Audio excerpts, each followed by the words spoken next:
What do you Is Quinn Ewers' job on the hot seat? Oh yeah, we got to get that for the algorithm. Mm-hmm.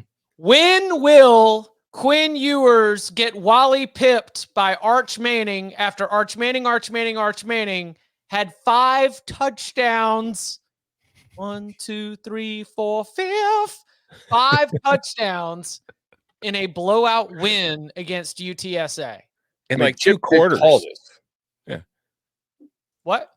Chip called this. Like the chat recalls when you were like, watch Quinn Ewers go down and Arch Manning throws like 4 touchdowns.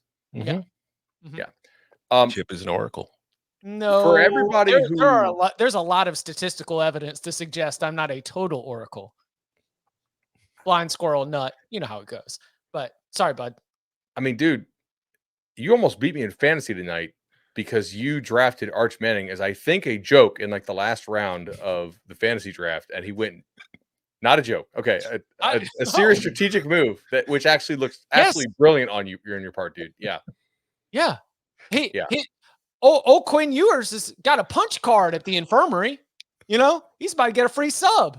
This it's another soft injury, like another like small injury, like not a season ab strain. Yeah, an oblique or an abdomen strain. It's an ab strain. Okay, yeah. That's what they say. It's gonna last a little bit, and especially because like we'll have Danny talk about this on Monday, but like that can be a rotational thing. Quarterbacks are very rotational, just like golfers and pitchers. And who does Texas play next week? I think they have a pretty easy streak for a while, right? This is what the Oklahoma fans complained about. Like Texas has a super easy schedule compared to the Sooners. I'm sure they'll be very extra cautious with. They got a UL Monroe, Mississippi State bye week, and then Oklahoma. Right. Yeah, that tummy's going to get some time to heal. Yeah. And Arch is going to continue to pile up like multiple touchdown games against all of these opponents, because here's the thing, like we're not going to go use these reps on Max Owens. It's just going to be more work for Arch. He's going to play deeper in these blowout games than Quinn Ewers would have played because of what it means for Texas, both for 2024 and for 2025. And the talent is so deep throughout this team that a player like Jonte Cook, who is an amazing talent, is what, the 5th receiver on this team right now? 4th receiver on this team? Like, when you got into garbage time in this game, you were still seeing phenomenal athletes out there on the receiving ends of these touchdowns. It was, it's only going to continue in terms of this. Like the internal discussion to me is the whole like Quinn Ewers, Arch Manning. How do we handle this? Like, there's a lot for them to consider. Externally, I think we have to start asking if Texas is the best team in the country. I don't agree with that yet. But I don't think we can ask. I didn't say that's my vote. I think we have to start asking. If you want to have the conversation, I think that's fine. I was going to ask, are they better with Arch? Yes. No. I'm not answering. But yes, that is a good question. No. I want that out. I need to clip that out of context. Just, are they better with Arch? And Chip just going, yes, without hesitation. No. Yes, that is another relevant question. Like they're like these things I think are all what's going on. That's why I say there's a couple sides to this, because you as a Texas offensive staff, as Steve Sarkisian and all of your wizardry, like you've got to decide. Yeah. He cooked out there. His legs add a different dimension to what Texas does offensively. Like he's a better athlete than Quinn Ewers by maybe not a huge margin, but a meaningful margin. Like you do have to defend them a little bit differently. I don't think he's going to take the job and just keep the job, but I don't think you can totally dismiss that if Quinn Ewers is out for a couple weeks and he just balls. Did Banks come back in for them, the left tackle?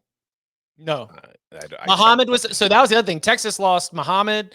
Texas lost Banks. Texas lost Ewers. Like that's a big ass deal, guys. Like Banks is probably the best offensive lineman in college football. Like that's I don't know what the injury is, but I saw him go out and I didn't see him back in. So that's kind of costly. I mean, as costly as blowout wins go against UTSA. Oh, Banks did come back in. Is what the tailgate. Oh, he did. Okay, the chat saying he came back in. The other thing I would say is I would just this is not your dad's UTSA. No, this UTSA team is dreadful. Like I wish that they had alt line regular season like win totals for teams in the American, because I would have slammed UTSA under. Like I bet UTSA under regular, but like I would have alt lined them to like miss a bowl. Like they are bad, really bad, and I just wouldn't overreact to this too much. Like Georgia has still not allowed a touchdown through 3 college football games. Like they're still pretty good. Like as far as having the discussion, who's the best? Right. Ohio State showed a gear, albeit against Western Michigan. I'm not really sure anybody else had shown yet this year, but Texas came pretty close. Do you know who else still hasn't allowed a touchdown yet this year, but has scored 40 plus in all 3 of its games? Hook 'em. The Ole Miss Rebels. Oh. 3 field goals, 1 billion points. They only scored 40 points today. What are you talking about? They didn't even hit their team total. The Dennis lost. That's true. I mean, on a day where Jackson Dart could have kind of seized control of the Heisman race. Couldn't even Sounds like I mean, all I saw was that Arch Manning took control of the Heisman race. He could win Heisman. Like I'm not saying he will. No, he can.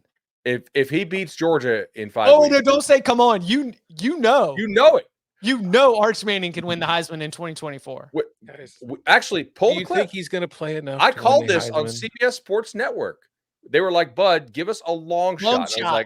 I was like, I hate all these odds. None of these are good bets. Save your money. Like this is a waste of money. But if you got to have a long shot, let's go super young. Like what if Ewers gets hurt early in the year, and Arch comes in and balls like crazy, and we could take Arch like 250 to 1. He's got a tummy ache. He's not going to be out a long time. We'll see. What if Sark's like, buddy, take a little extra rest time? All right. So just make sure you're really good.